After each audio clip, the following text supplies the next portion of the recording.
Welcome back. Today I'm covering the July 8th slate of the TBT on Fanduel and Draftkings. So the first guy that I like is Mike Daum.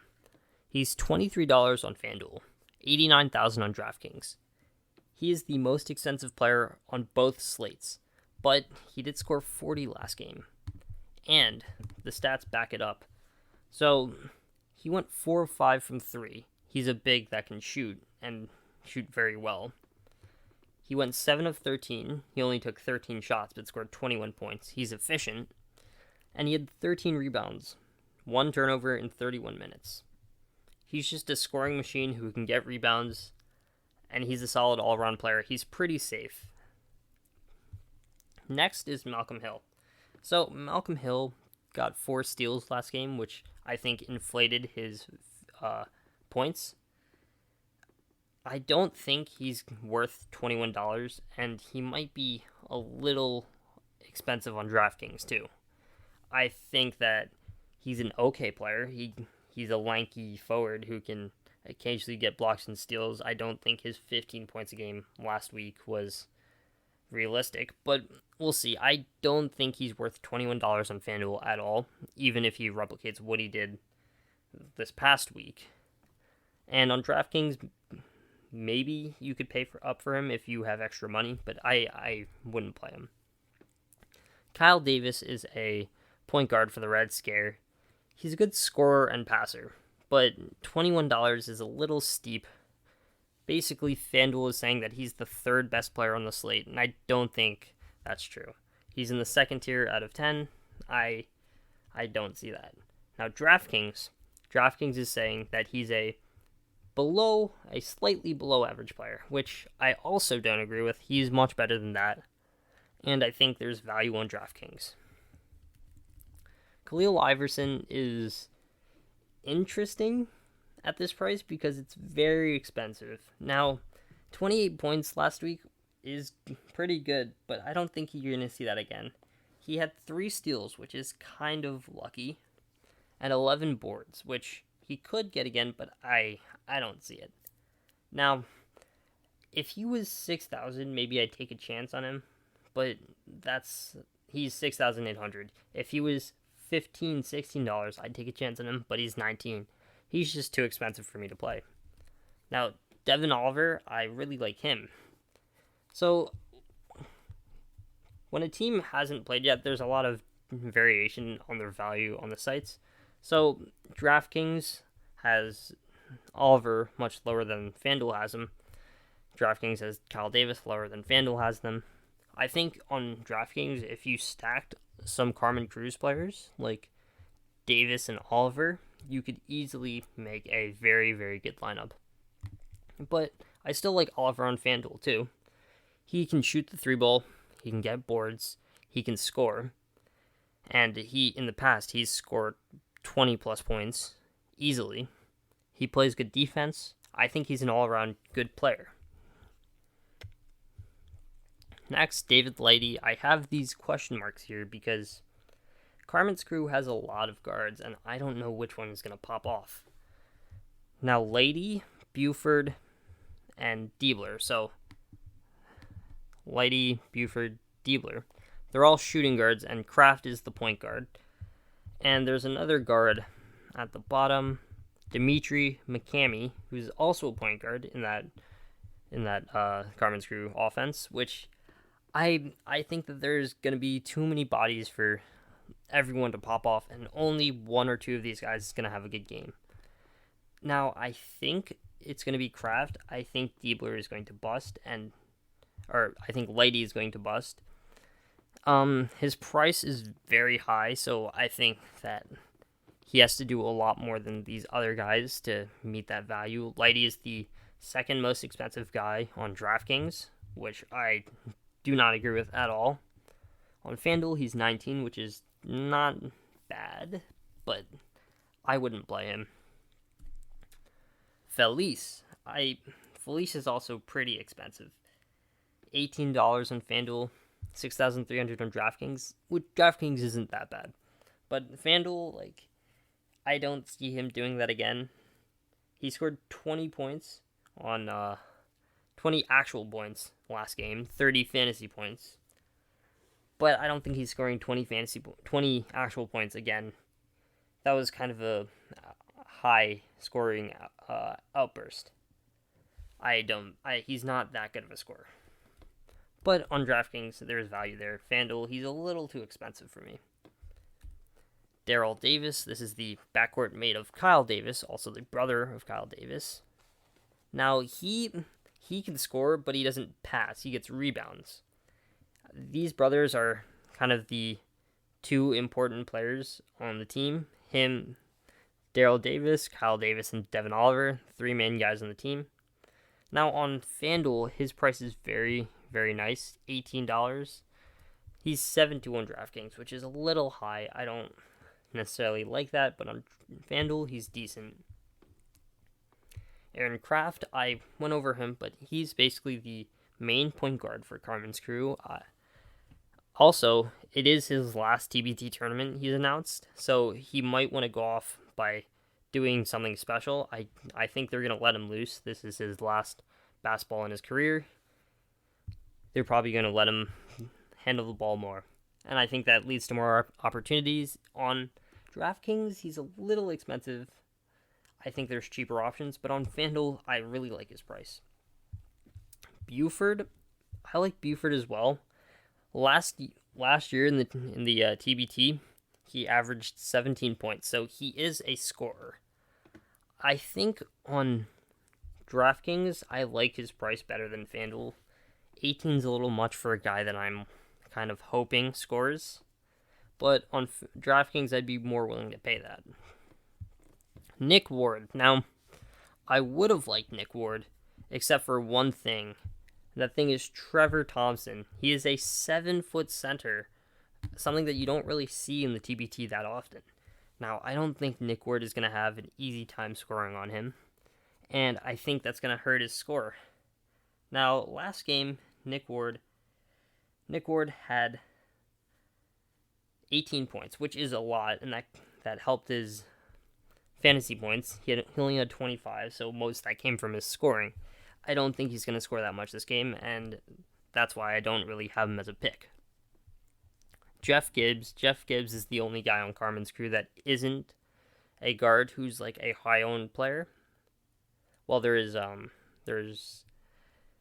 Lauderdale, but he's a backup. Now, Gibbs is a power forward. I think he's one of their better players. He's a good option because if there's so many guards, they might be willing to pass it down low to the big occasionally and maybe throw it in the post sometimes, and Gibbs is going to be the main beneficiary of that. Now, DraftKings has him as a average player. FanDuel has him as a little above average. I think these grades are pretty good. I like him on DraftKings a little more than FanDuel. 17 is a little too high, but it's not horrible. Next, CJ Jackson. He had a bad game last week. He was $22 and a lot of people played him, and he only had 12.6 fantasy points, which burned a lot of people, but he did shoot a bad percentage. Now, he's $16 on FanDuel, which is pretty cheap. I like that value. 6-7 on DraftKings. He's a little more expensive. There's cheaper guys that I've went over above. But on FanDuel, I really like CJ Jackson. Javon Bess. He had kind of an overproductive game last week. He got a lot of all stats, so he got 6 rebounds, 3 assists, 11 points. It was just a solid game for him all around, but I don't think he's going to do that again. We'll see, but I don't really think he's going to do it again. His matchup last week allowed them to score more points than I think he's going to get this week. Now, Billy Garrett Jr. is very interesting because if we look at the box score, he went 1 of 9.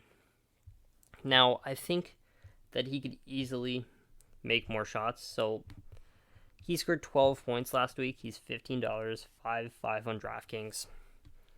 If he just makes like 3 more shots, that's a 20.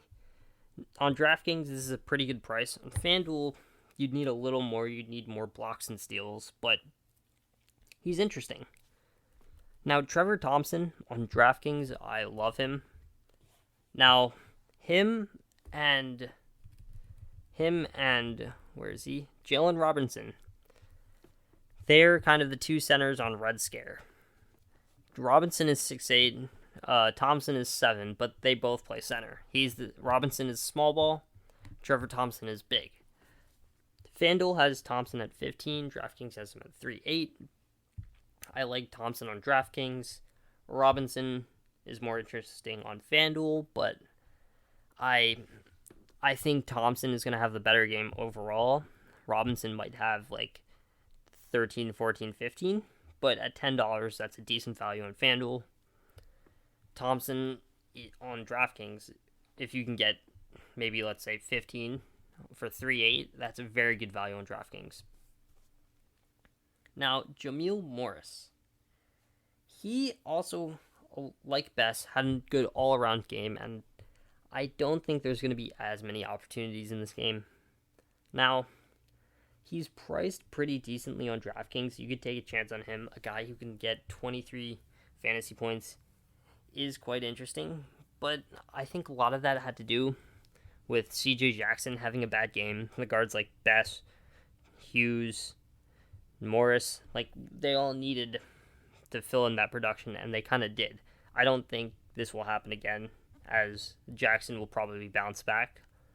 So I wouldn't recommend Morris that much on FanDuel. On DraftKings, I don't mind him. But if Jackson has another bad game, you could benefit with Morris and Hughes.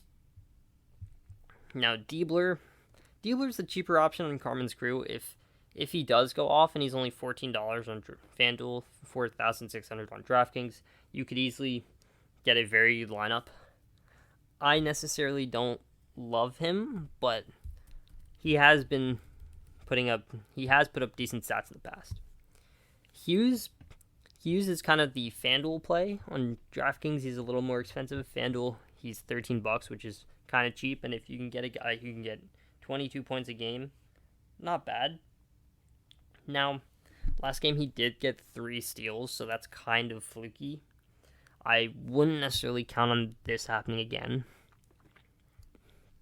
Maybe if you want to play safer, go Morris.